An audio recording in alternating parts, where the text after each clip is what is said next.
नमस्कार दर्शकों, मैं हूं नाविका कुमार और आप जुड़ रहे हैं मेरे साथ सवाल पब्लिक का शो पर। हिंदुस्तान में अब से थोड़ी देर पहले उपराष्ट्रपति चुनाव के नतीजे सामने आए। एनडीए उम्मीदवार सीपी राधाकृष्णन को बम्पर जीत मिली है। सीपी राधाकृष्णन को 450 बल्कि 452 वोट मिले हैं, जबकि इंडिया गठबंधन के उम्मीदवार बी सुदर्शन रेड्डी को 300 वोट मिले हैं। साफ है 14 सांसदों ने पाला बदला, क्रॉस वोटिंग हुई। कुल 767 वोट डाले गए, जिसमें 15 वोट इनवैलिड पाए गए। अब किन 14 सांसदों ने पाला बदला, मोदी विरोधी खेमे में खलबली मची हुई है पता करने की कि ये कौन हैं लोग। मतलब प्रधानमंत्री मोदी सीधी लड़ाई में अपने विरोधियों पर भारी पड़ रहे हैं, चाहे सांसद के वोट से उपराष्ट्रपति तय होना हो या फिर डायरेक्ट आम लोगों के वोट से राज्यों की सरकार तय होनी हो। क्या यही वजह है कि मोदी विरोधी नेपाल वाला डर दिखा रहे हैं? किसने और क्यों ऐसा किया, इसकी चर्चा आगे करूंगी, लेकिन पहले नेपाल में ढह चुके कम्युनिस्ट किले की कुछ तस्वीरें आपके सामने, जिसकी चर्चा आज पूरी दुनिया में है। नेपाल में एक पूर्व प्रधानमंत्री की पत्नी को अपने ही देश में जिंदा जला दिया गया। नेपाल में एक दूसरे पूर्व प्रधानमंत्री को पीटा गया, जैसे तैसे उनकी जान बची। नेपाल के पूर्व वित्त मंत्री को पीटा गया, उनकी भी जान जैसे तैसे बची।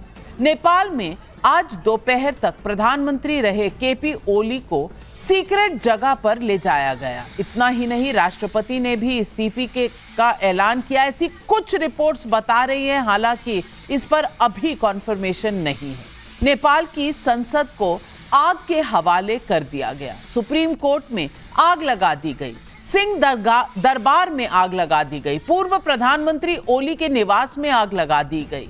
सबसे हैरानी की बात यह है कि जिन लोगों ने ऐसा किया उनका नेता कौन है, ये अभी तक क्लियर नहीं है। एक चेहरा सामने आया है, बालेन शाह, जो काठमांडू के मेयर हैं। पहले रैपर थे, उनकी कार्यवाही प्रधानमंत्री बनाने की मांग भी की गई है। बालेन शाह की एक तस्वीर सामने आई है। 2024 की तस्वीर में बालेन शाह अमेरिकी राजदूत से मिल रहे हैं। अब दिल्ली आते हैं। यहां शिवसेना उद्धव गुट के नेता संजय राउत ने नेपाल के हालात पर ही लिख दिया। एक्सपर्ट है ना भाई, हर चीज पर एक्सपर्ट है। चाहे वो राष्ट्रपति का चुनाव हो, चाहे नेपाल हो, चाहे बांग्लादेश हो, हमारे देश में पॉलिटिकल पार्टी के जो प्रवक्ता हैं वो हर चीज के एक्सपर्ट हैं। और आज क्या लिखते हैं? ये स्थिति किसी भी देश में पैदा हो सकती है, सावधान, भारत माता की जय, वंदे मातरम। अब आप सोचेंगे कि इसमें तो क्या बुरा लिखा, क्या गलत लिखा। अब संजय राउत ने इस पोस्ट में जो किया, वहां है कहानी। इस पोस्ट में उन्होंने बीजेपी और प्रधानमंत्री नरेंद्र मोदी को टैग कर दिया कि ये कभी भी कहीं भी हो सकता है। समाजवादी पार्टी के नेता आईपी सिंह ने पोस्ट किया है कि पड़ोसी के घर में आग लगी है तो अपना घर दूर थोड़े ही है। नेपाल से ज्यादा बदतर स्थिति भारत की है। अब इसे आप क्या कहेंगे? ऐसे में सवाल पब्लिक का है, मोदी विरोधी नेपाल की तुलना भारत से इसलिए कर रहे हैं कि मोदी को वोट से हरा नहीं पा रहे। यही है आज सवाल पब्लिक।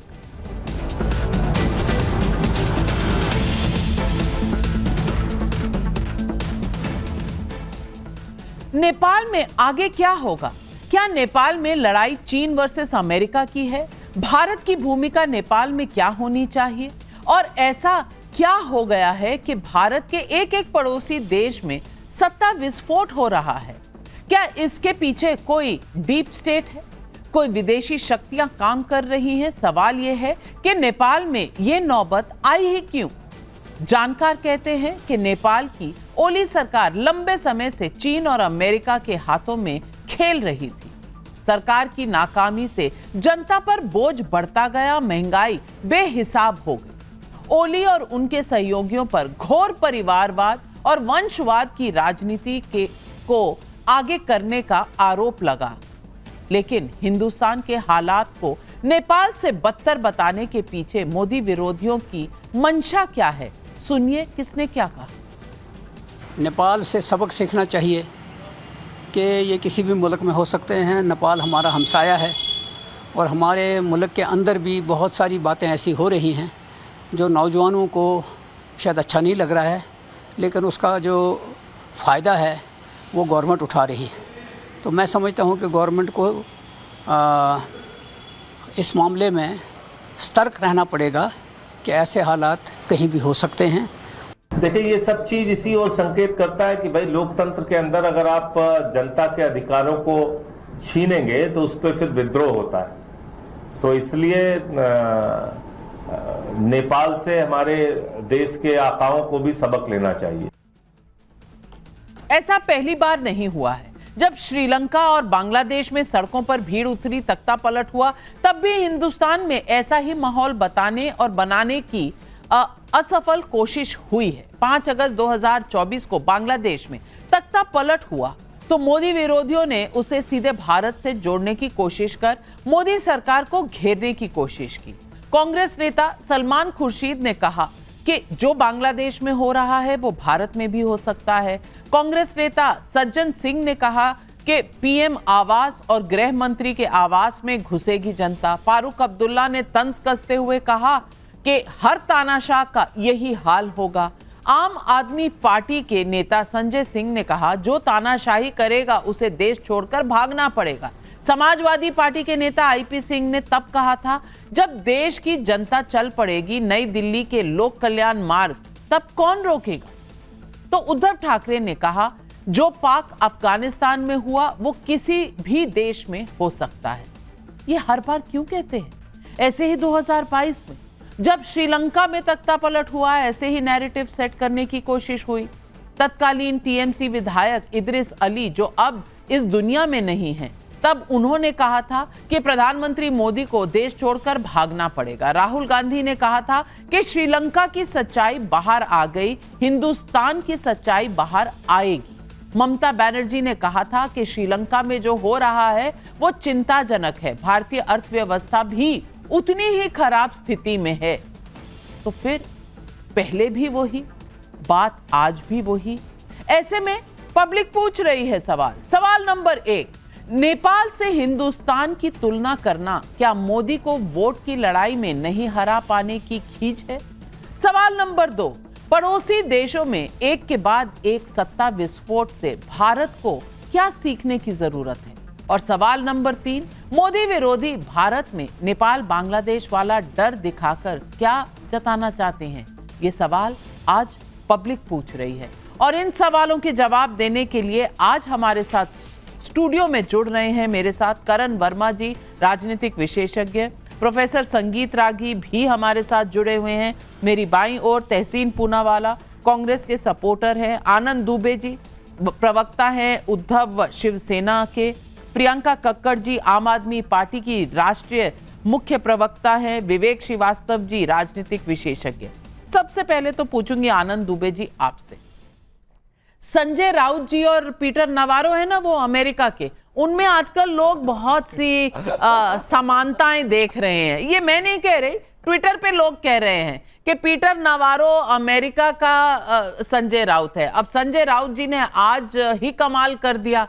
अब कुछ नेपाल में हो, बांग्लादेश में हो, श्रीलंका में हो, चढ़ जाते हैं कि बस मोदी जी आ रही है पब्लिक, आ रही है पब्लिक।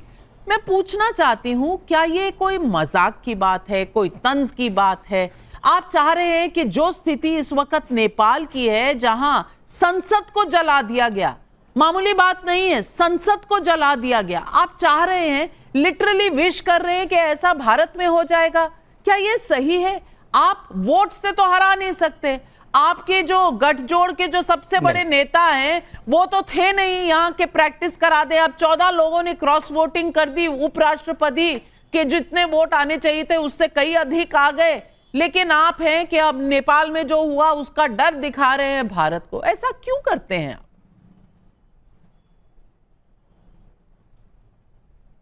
नाविका जी नमस्ते। नहीं देखिए, हमारा भारत सुरक्षित है। हमारे भारत के लोकतंत्र की जड़ें बहुत मजबूत हैं, कोई ऐसे हिला नहीं सकता। देखिए जो नेपाल में हो रहा है उस पर हम कोई बहुत ज़्यादा बयानबाजी तो नहीं कर सकते। नेपाल में जो भी हो रहा है वो वहां की जनता का आक्रोश है। जनता पिछले कई महीनों से, कई वर्षों से परेशान रही होगी। जनता ने जो चीज चाहा होगा वो नहीं मिला होगा। जनता जिन मुद्दों को पसंद करती होगी उस पर सरकार खरी नहीं उतरी होगी। तो वहां एक उपद्रव, एक विद्रोह देखने मिला है। लेकिन उससे भारत, हमारे देश में कुछ ऐसा हो जाएगा, ऐसा तो हमको बिल्कुल नहीं मानना चाहिए और कोई मानेगा भी नहीं। संजय राउत जी ने एक ट्वीट किया जिसमें उन्होंने जय हिंद, वंदे मातरम, भारत माता की जय भी लिखा है। उसमें लिखा है सावधान रहिए। तो एक देश होने के नाते हमेशा हमें सावधान रहना चाहिए कि हमारा देश खुशनुमा रहे, सुजलम सुफलम रहे, तरक्की की तरफ बढ़े, विकास की तरफ बढ़े। तो ये अच्छी बात है, ये होना ही चाहिए। और रही बात चाहे बांग्लादेश की बात हो, चाहे श्रीलंका की बात हो, चाहे नेपाल की बात हो, वहां का लोकतंत्र और हमारे लोकतंत्र में जमीन आसमान का फर्क है। हमारा लोकतंत्र दुनिया का सबसे बड़ा लोकतंत्र है। हमारे यहाँ आंदोलन भी होते हैं तो बहुत ही अहिंसा के तरीके से होते हैं, बैठकर बातचीत होती है, संवाद होता है। हमारे यहाँ ऐसा नहीं हो सकता। तो कोई उस चश्मे से न देखे कि हम कुछ ऐसा सोच रहे हैं जो वहां हो रहा है, पहली बात। दूसरी बात, अब नेपाल में जो नए जनरेशन के बच्चे हैं, अगर वो चाहते हैं कि वहां फेसबुक, ट्विटर, इंस्टा चले तो बिल्कुल सरकार को उनका ध्यान रखना चाहिए, भाई चलाओ। और अगर वो चाहते हैं कि यहाँ भ्रष्टाचार न हो, यहाँ अच्छी सड़कें बने, अच्छी साफ सुथरा पानी मिले, रोजगार मिले, महंगाई कम हो, नेपाल को भी एक समृद्ध नेपाल बनने का मौका मिले, तो जरूर सरकार को सोचना चाहिए। अब चूंकि वहां मिलिट्री ने अपने हाथ में पूरा कंट्रोल लिया है तो हम समझते हैं कि जब भी मिलिट्री को मौका मिलेगा वो बैठकर बात करेगी, वहां के आवाम से, वहां के नेताओं से, वहां की पार्टियों से बैठकर बात करेगी। और आज नहीं कल, कल नहीं परसों एक लोकतांत्रिक सरकार नेपाल को मिलेगी और नेपाल की स्थिति बेहतर हो, ऐसा हम चाहते हैं। क्योंकि आप कहीं कुंभ के मेले में संजय राउत से बिछड़ तो नहीं गए थे। एक राम एक शाम बन गया, एक अमीर एक गरीब बन गया। एक बोल रहा है मोदी जी देखो यहां भी हो सकता है, एक कह रहा है नहीं यहां की लोकतंत्र बहुत स्ट्रांग है। आनंद दुबे जी, समझ में नहीं आ रहा, एक ही सिक्के के दो पहलू हैं या फिर सिक्के कहीं कुंभ के मेले में बदल गए? करण वर्मा जी, आपको क्या लग रहा है? देखिए, आनंद दुबे जी ने जिस खूबसूरती से हम लोग को एक लोकतंत्र पे लेक्चर दिया तो दिल खुश हो गया मेरा। ये क्या कमाल का यू टर्न मारा है इन्होंने बिल्कुल ही संजय राउत की स्टेटमेंट को दरकिनार कर दिया। तो देखिए नाविका जी, ये इनकी कॉन्फ्रेंस ही ऐसी होती होगी उद्धव जी की कि भाई संजय राउत को हम लोग खुला छोड़ देंगे, वो ऐसी ऐसी बातें करेंगे, आनंद जी आप संभाल लीजिएगा, बिल्कुल पलटा मार दीजिएगा न्यूज स्टूडियो में जाकर के। नाविका जी, बड़ी गंभीर बात है ये, आज जिस तरह से इन्होंने ये बात बोली संजय राउत जी ने, और इन्होंने टैग किया नरेंद्र मोदी और अमित शाह को। मतलब कि एक तरह से ये कह रहे थे कि हम इस तरफ बढ़ सकते हैं। और ये कोई पहली बार नहीं बोला है इन्होंने कई बार ये स्टेटमेंट बोले हुए हैं, देश में ये हो जाएगा। और ये पूरा जो विपक्ष है, मैं सिर्फ शिवसेना उद्धव ठाकरे की बात नहीं कर रहा हूं, राहुल गांधी ने क्या बोला था, fight against the Indian state. क्या मतलब था fight against the Indian state से? हर बार इन्होंने ये कोशिश करी, जब हम लोगों ने सीएए के टाइम पे देखा, फार्मर प्रोटेस्ट के टाइम पर देखा, इन्होंने पूरी कोशिश करी कि इस देश में कैसे हिस्से किए जाए। कभी राहुल गांधी नॉर्थ साउथ का डिवाइड पे खेलते हैं, कार्ति चिदम्बरम उस पे बोलते हैं, प्रियंक खड़गे बोलते हैं, कभी बोलते हैं विदेश में जाकर के कि क्या सिख यहां पे पगड़ी पहन पाएंगे। सोचिए जरा कितनी बड़ी बात बोली।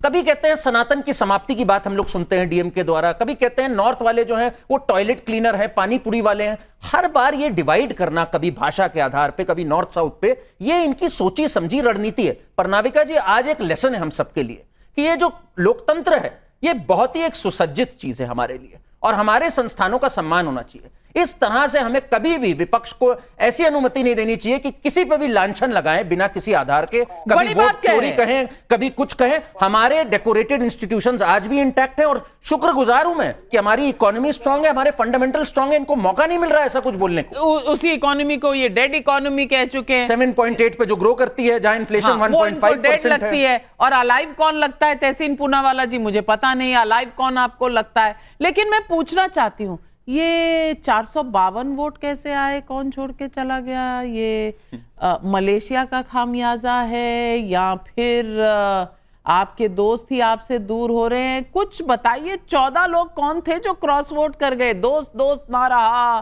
प्यार प्यार ना रहा, आज पियानो बजाने का दिन है। थैंक यू नाविका जी, आपके साथ शो में शिरकत करने का मौका मिला। सबसे पहले तो जो उपराष्ट्रपति इलेक्ट हुए सीपी राधाकृष्णन जी को, उनको बहुत बहुत बधाई हम सबकी तरफ से। आपने कल ही कहा था मेरे इंग्लिश वाले शो पे शायद जी कि आपने कहा था कि हम जीतेंगे और जोरदार जीतेंगे। मैंने कहा राहुल गांधी वापस आएगी, ये कहा था, आप देख लेना। जीतने वाली बात नहीं, जीत यही है, राहुल गांधी वापस तो आए। वो बात मैंने कही थी। बाकी बट नाविका जी देखिए, दो चीज है।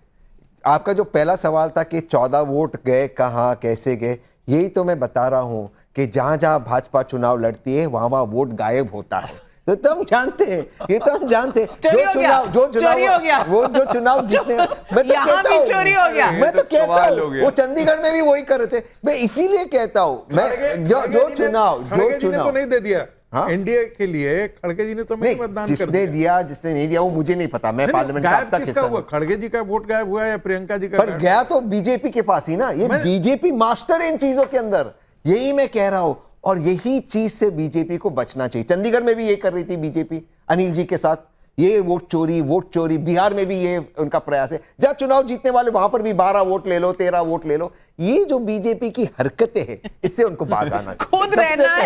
खुद रहना है मलेशिया में और बीजेपी को दोष देना है। प्रियंका कक्कड़ जी, मैं आपसे पूछना चाहती हूं, अब उपराष्ट्रपति के चुनाव में मतलब नॉर्मली लोगों को पता था, मोटा मोटा सबको पता था कि भाई नंबर्स तो रूलिंग कोalition के पास हैं, एनडीए के पास हैं।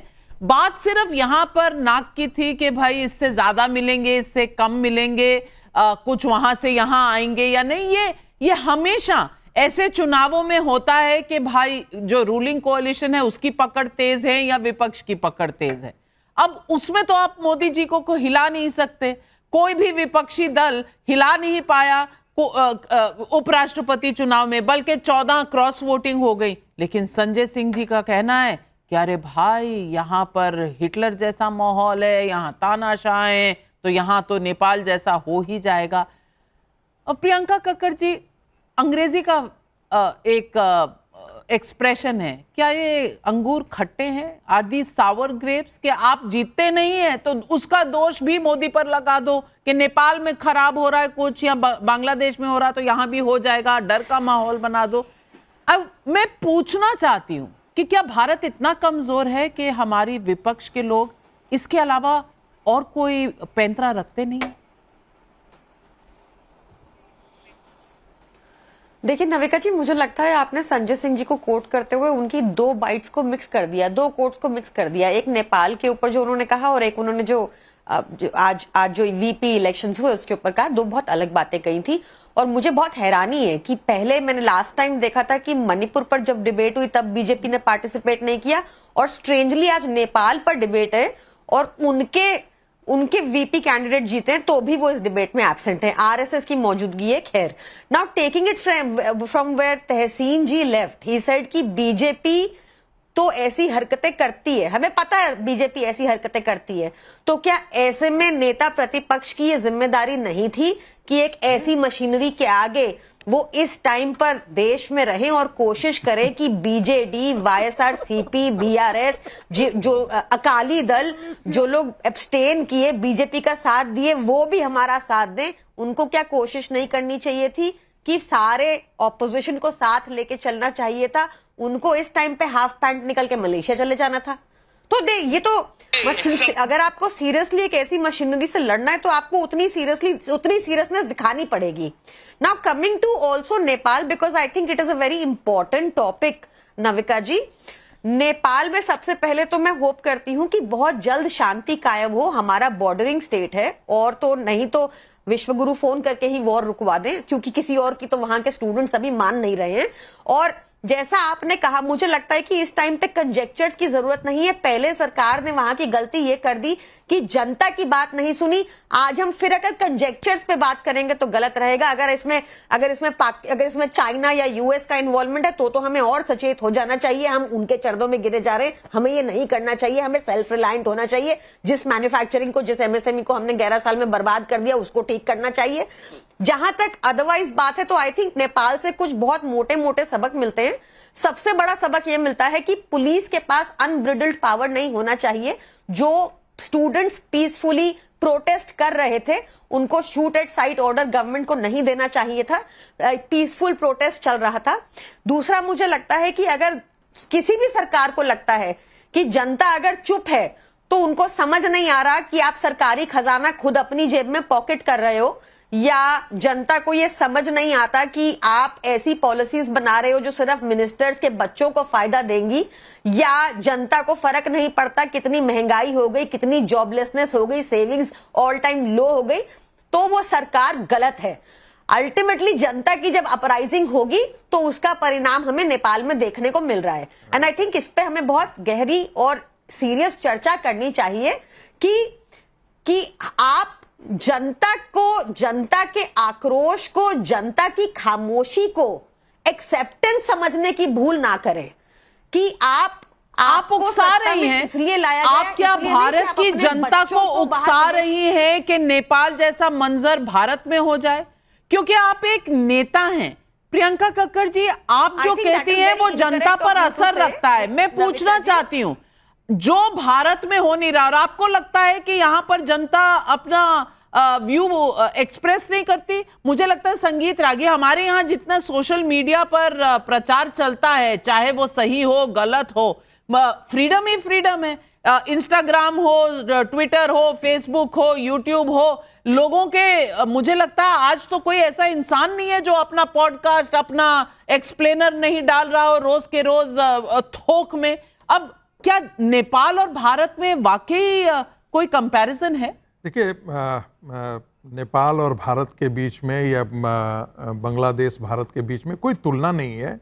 एक बहुत बड़ा देश है और हमारे देश के आगे ये सब बहुत छोटे छोटे एक प्रदेशों के बराबर इनकी जनसंख्या भी है और इनकी लोकतंत्र की जड़ें भी बहुत गहरी नहीं है। बांग्लादेश के अंदर तो आप हमेशा आपने देखा है कू होते रहा है, पाकिस्तान के अंदर कू होते रहा है, श्रीलंका में थोड़ा अपवाद दिखा था और नेपाल के अंदर भी पिछले कई वर्ष से ये आंदोलन चल रहा था और वहाँ पर 3 तरह के आंदोलन थे। एक तो भ्रष्टाचार के खिलाफ था, दूसरा लिमिटेड राजशाही के खिलाफ के पक्ष में था और तीसरा नेपाल को फिर से हिंदू राष्ट्र घोषित किया जाए, इसके पक्ष में आंदोलन चल रहा था। तो इन चीज़ों को धीरे धीरे कल्मिनेट किया गया है। वहाँ के एक बहुत बड़े नेता को मैं जानता हूँ जो पिछले 2 साल से आंदोलन चला रहे थे, उनको 6 महीने पहले जेल में डाल दिया गया। वो आकर के 1 महीना पहले ही वो जेल से निकल करके बाहर आए हैं और उन पर यही आरोप था, उन्होंने आरोप यही लगाया था कि जो प्रधानमंत्री ओली हैं उनका मलेशिया के अंदर, इंडोनेशिया के अंदर, दुबई के अंदर जो है वो वहाँ से उनकी फंडिंग हो रही है, वहाँ पर उन्होंने इन्वेस्टमेंट कर रखा है, फिर तस्करी के जो पैसे हैं वो उनके कमीशन के रूप में उनसे मिलते हैं और ये सारे आरोप लगा करके लाखों लाख की भीड़ जनता सड़कों पर थी नेपाल में और एक का तो मैं स्वयं साक्षी रहा हूं, इसलिए मैं कह सकता हूं उनको पकड़ करके जेल में डाल दिया गया। वो आज जाकर के कल्मिनेट हुआ है। मैं नहीं जानता हूं कि कौन इसमें है, लेकिन बालेंदु शाह के बारे में थोड़ी बहुत जो मेरी जानकारी है, उनके ऑफिस में ग्रेटर नेपाल का मानचित्र लगा हुआ है। अब इसका अर्थ जिसको जिसे जैसे लगाना है वो लगाए। रही बात भारत के अंदर, तो इन नेताओं की इच्छा तो यही है। जब राहुल गांधी कहते हैं अमेरिका में जाकर के कि आप लोग इंटरवीन क्यों नहीं करते हैं, और जब जितनी पॉलिटिकल पार्टियां हैं नरेंद्र मोदी को वो राजनीति से परास्त नहीं कर सकते हैं, इसलिए वो इन चीजों का सारा। आपको क्या लगता है किसान आंदोलन कोई अलग आंदोलन था? सीएए का आंदोलन कोई अलग आंदोलन था? एक चीज जान लीजिए, इनकी इच्छा यही है, लेकिन ऐसा होगा नहीं। दूसरी बात, किसकी इच्छा है? ये डीप स्टेट के साथ कॉन्स्पिरेसी कौन कर रहा है भारत के अंदर? मैं फिर आपसे कह रहा हूं, मेरा पूरा ये कन्विक्शन है कि कांग्रेस पार्टी डीप स्टेट के साथ अलाइन करके काम कर रही है, नहीं तो इस प्रकार के आंदोलन खड़े करने की बात देश में नहीं होती। आपको क्या मालूम है ये जो एडीआर है उसकी फंडिंग कहां से होती है? इसकी एडीआर की फंडिंग का जरा आप लोग रिपोर्ट निकाल लीजिएगा, लंबी इस पर चर्चा चल जाएगी।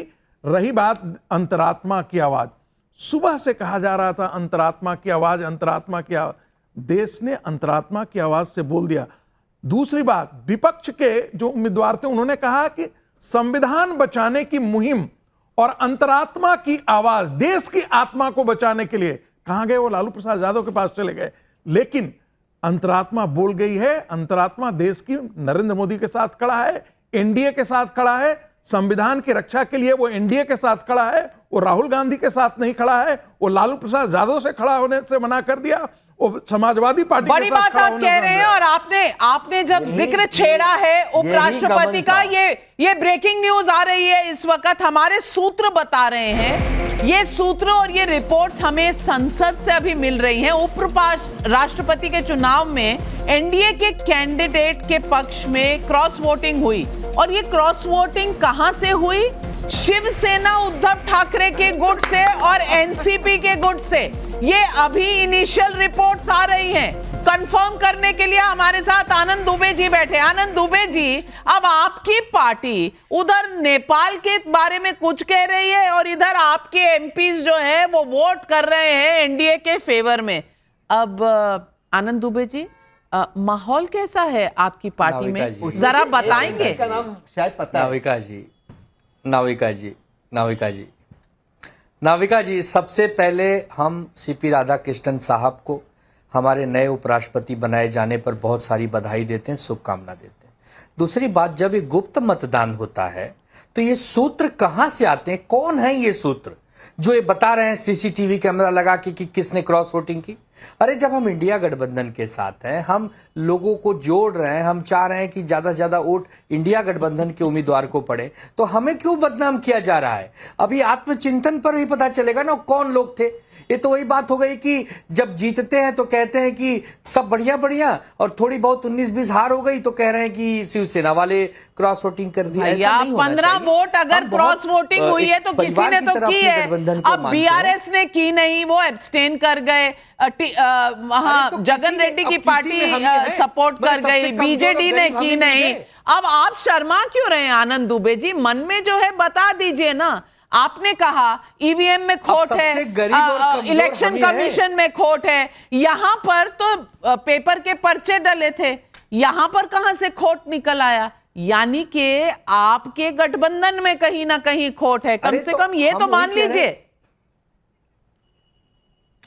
बिल्कुल बिल्कुल मान रहे हैं, और ये आत्मचिंतन करना चाहिए। पूरे इंडिया ब्लॉक को मोदी जी से सीखना चाहिए कि साम दाम दंड भेद, तभी आदमी युद्ध जीतता है। आप एकदम शालीन बनेंगे, युद्ध के मैदान में आके तलवार तो पकड़ लेंगे लेकिन उसको चलाएंगे नहीं, तब आप कैसे चुनाव जीतेंगे? मोदी जी 2 दिन वहां कार्यशाला में बैठे थे, आखिरी बेंच पर बैठे थे, तो मोदी जी से कम पूरे इंडिया गठबंधन को सीखना चाहिए कि अब जब कोई आगे का चुनाव हो तो सबको। पर आप तो राहुल गांधी की क्लास में टीचर था नहीं, क्लास हुई नहीं। कभी तंज कसा है तहसीन जी के ऊपर, इन्होंने राहुल गांधी पर तंज कसा है। मैं जवाब कि भाई देखिए, प्रधानमंत्री बैठते हैं, राहुल गांधी जी निकल जाते हैं जब समय होता है। ये क्या हो रहा है?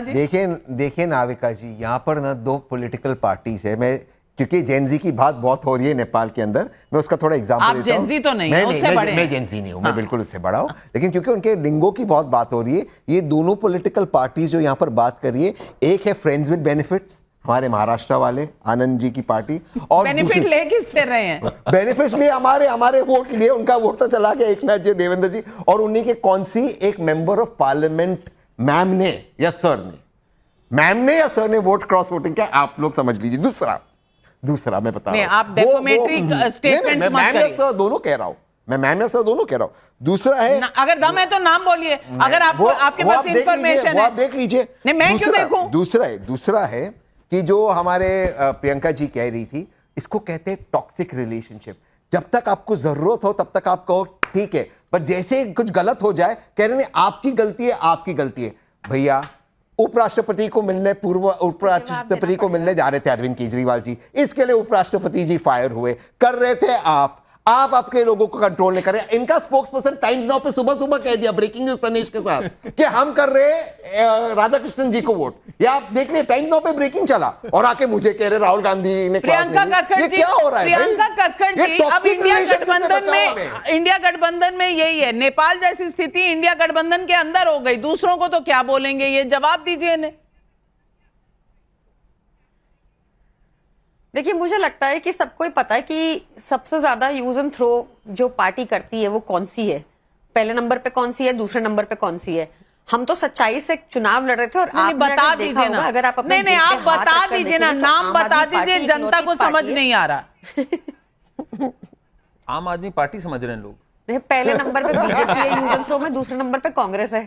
पता ही है सबको पता ही है, इसमें तो कोई कंफ्यूजन है ही नहीं। दिल्ली में बताओ, बता रहे थे वो बोल रही है, तो कर रहे हैं नविका जी बोल रहे हैं कि इनका 0, इनका 2000 दिल्ली में इनके नेता प्रेस कॉन्फ्रेंस करके बता रहे हैं कि 2024 का जीरो 2019 के जीरो से कैसे बेहतर है। मतलब क्या बात कर रहे हैं ना, मतलब सबने देखी थी वो प्रेस कॉन्फ्रेंस।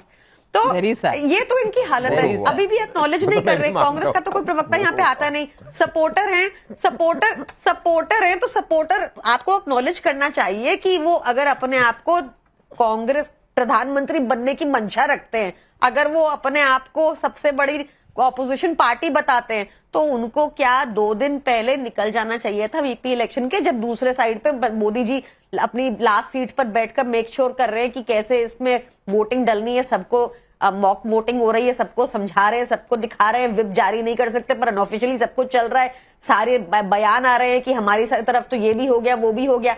अब कांग्रेस क्या कर रही थी मलेशिया में? आप बच्चे हो क्या? गठबंधन करने गई आपको थी? कॉमन सेंस नहीं है क्या कहाँ वोट करना है? ये तो सबके दिमाग में आएगा। ये आपको सिखाए क्या पाठशाला, सुशांत जी की पाठशाला की तरह? नहीं, आप बैठो संजय जी, बैठो यहाँ वोट करो, ये करे क्या? आप में ईमान ही नहीं है कहाँ वोट करना है। नहीं, इसमें एक स्पेशल पेन यूज होता है, झगड़े पड़ गए, हो गया। अगर आपको this is Nepal in India alliance, Karan Verma जी।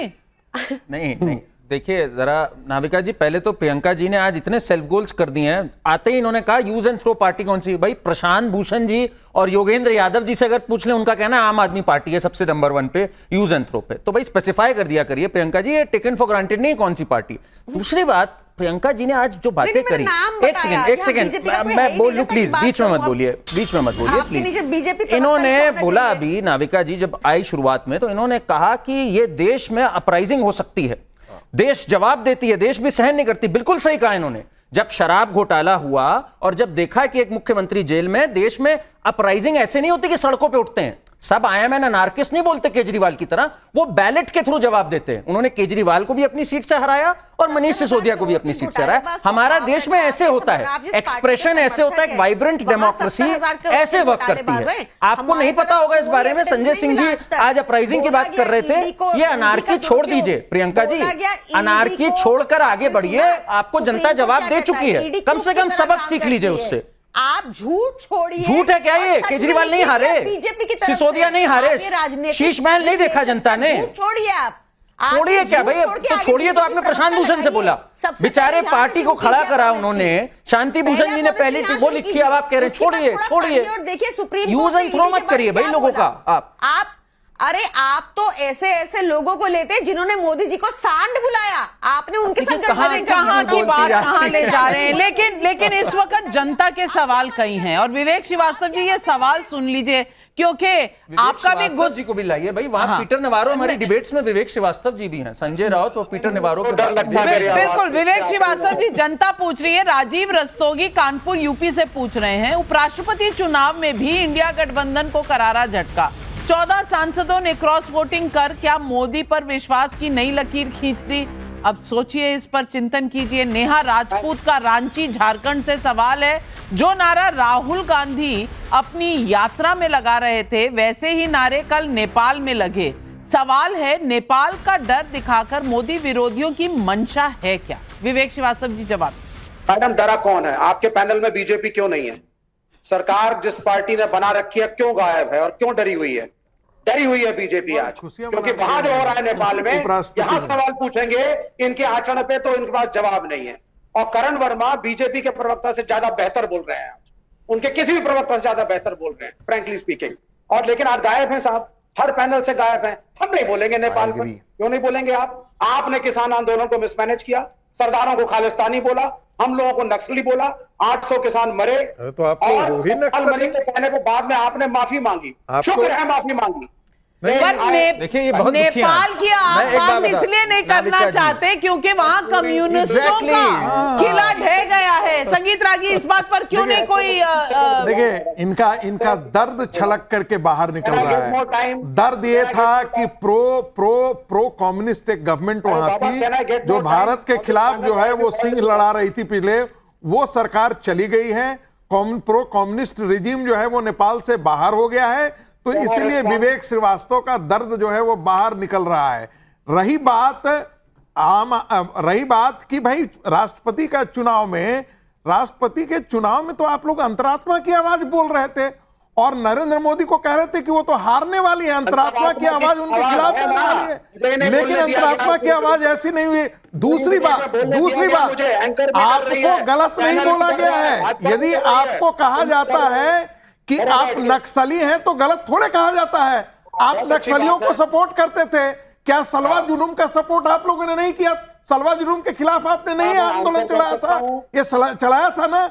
सलवा जुलूम के खिलाफ जो कोर्ट में केस फाइल किया था वो आपके ही विचार परिवार के लोग थे ना। विवेक इससे आप सहमत हैं ना? विवेक श्रीवास्तव जवाब दीजिए ना। और राहुल गांधी जो बोल रहे हैं, अगर वो नेपाल में बोला जा रहा है तो इसका मतलब क्या है? ये भी सवाल है दर्शक का, जवाब दीजिए। दर्शक जो पहले बोले, आप मुझे जब बुलाए तो मुझे बोलने का मौका दे। मैं आखिर में 20 सेकंड बोलने के लिए नहीं आता हूं आपके डिबेट में। I'll go someplace else। मैं डर आंदोलन गई। के लिए आते हैं। मैं डर गई हूँ, बहुत डर गई हूँ। आप बोलिए। डर गई है तो समय दीजिए, और ज्यादा डर लगता है तो ना बुलाएं। सीधी सी बात। अरे इतना नाराज नहीं होते भाई, एंग्री यंग मैन, इतना नाराज नहीं होते विवेक अच्छा, जी। अब बोलने दीजिए उन्हें। कोई तरीका है क्या ये? बोलिए सर। क्या कौन होते हैं ये संगीत रागी मुझे कहने वाले कि मैं नक्सली हूं? रोज तुम इस्लाम को गाली देते हो, कुरान को गाली देते हो, मुसलमानों वाली शर्म नहीं आती तुम्हें? यहां दंगा फैलाने के लिए बैठते हो और नेशनल टीवी तुम्हारी मदद करता है, तो मुझे नक्सली बता रहे हो? तुम्हें एबीसी नहीं पता है नक्सलवाद का? अरे जिस तरह की किताबें मेरी पुस्तक है नक्सल पे, कैसी बातें कर रहे हैं मित्र? किताब भेज देते हैं पढ़ने के लिए, आपको किताब भेज देते हैं पढ़ने के लिए नक्सलवाद पे। क्या होता है नक्सलवाद पर क्या है ना? अरे भाई एक चीज बताओ, सीपीआई और सीपीएम की सरकार ने इसी नक्सलियों को मारा पश्चिम बंगाल में, इसी नक्सलियों को मारा केरला के अंदर, लेकिन छत्तीसगढ़ में उनके समर्थन में आप खड़े हो गए थे। छत्तीसगढ़ में समर्थन में खड़े हो गए थे। सलवा जुलूम की जब सलवा जुलूम था तो पहले सरकार के साथ दे रहा था, यही कांग्रेस पार्टी उसके पक्ष में थी। आपने उनको धमका करके उसके खिलाफ उनको करवाया। क्या बोले? आपकी प्रशंसा में बोले? हम तो ये मान करके चलते हैं। यहाँ कोई किसी की प्रशंसा करने के लिए नहीं बैठा, यहाँ पब्लिक के सवाल, क्योंकि शो का नाम है सवाल पब्लिक का, पब्लिक के सवाल सबसे ऊपर। सपना खरे का झांसी से सवाल है, भारत में नेपाल बांग्लादेश जैसा सपना देखने वाले किस मुंह से खुद को देशभक्त कहते हैं? सुधीर का दिल्ली से सवाल है, उपराष्ट्रपति चुनाव में इंडिया गठबंधन के उम्मीदवार की हार हो गई, क्या राहुल गांधी वोट चोरी का आरोप लगाएंगे? जवाब दीजिए तहसीन भाई। नहीं, इसमें तो सिर्फ वोट चोरी का आरोप नहीं लगा सकते। नहीं, इसमें देखिए बीजेपी और एनडीए के कैंडिडेट जीत गए, इसको हम मानते हैं, इस वोट को हम स्वीकार करते हैं। हमारे में क्या कमी आती है हम उसको देखेंगे। बस जरूर एक चीज है कि जो संगीत जी ने कहा, उन्होंने कहा यहाँ पे प्रोटेस्टेड फंडेड थे, उन्होंने किसानों को कहा कि ये अंतर्राष्ट्रीय षड्यंत्र था। तो क्या हमारे अन्नदाता को आप कह रहे थे कि ये अंतर्राष्ट्रीय षड्यंत्र था कि वो सड़क पे थे? और अगर ये था तो माननीय प्रधानमंत्री ने कानून वापस क्यों लिए? प्रधानमंत्री क्यों उनके सामने सर झुकाते? नहीं, आप किसानों पे ऐसे आरोप लगाते। आप विवेक भाई को नक्सल कैसे, हमारे किसानों को गाली देते, हमारे अन्नदाता पे। आज पंजाब में जो हमारे पे तकलीफ आए, मैं चाहे कितना भी प्रियंका जी के खिलाफ हूं, आज आदरणीय प्रधानमंत्री पंजाब जाके 1600 करोड़ किसान आंदोलन के पीछे जो ताकतें काम कर रही थी, मैं उसकी तरफ इशारा कर रहा हूं। आप उनका 60,000 करोड़ देते नहीं हो, पीछे जो फिर आप कहते हो अंतर्राष्ट्रीय षड्यंत्र, मैं उसकी तरफ इशारा कर रहा हूं। 60,000 करोड़ जो जा करके एसआईआर के विरोध में जो लोग खड़े हैं, आपका सवाल बड़ा